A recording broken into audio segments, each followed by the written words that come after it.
দীর্ঘ ১৬ বছর পর কারাগার থেকে মুক্তি পেলেন ১৬৮ বিডিআর জওয়ান। বিডিআর বিদ্রোহের বিস্ফোরক মামলায় জামিন পাওয়া এসব বিডিআর সদস্যরা প্রিয়জনকে কাছে পেয়ে আনন্দে কান্নায় ভেঙে পড়েন।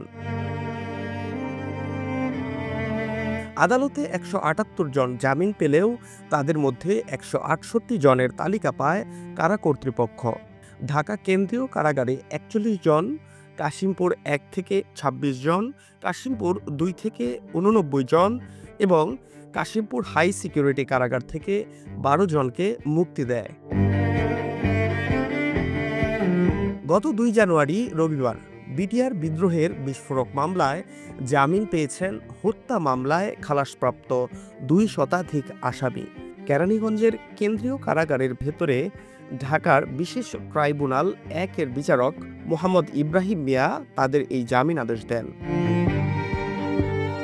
২০০৯ সালের ২৫ ও ২৬ ফেব্রুয়ারি ঢাকার পিলখানায় বিডিআর সদর দপ্তরে বিদ্রোহের ঘটনায় ৫৭ সেনা কর্মকর্তা সহ ৭৪ জন নিহত হন। ওই ঘটনায় হত্যা ও বিস্ফোরক আইনে ২টি মামলা হয়।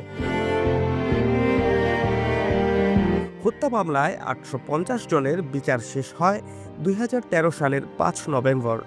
১৫২ জনের ফাঁসি ছাড়াও ১৬০ জনের যাবজ্জীবন ও ২৫৬ জনকে বিভিন্ন মেয়াদে কারাদণ্ড দেওয়া হয়। খালাস পান ২৭৮ জন। হত্যা মামলায় খালাস বা সাজা ভোগ শেষে বিস্ফোরক মামলায় ৪৬৮ জনের মুক্তি আটকে ছিল।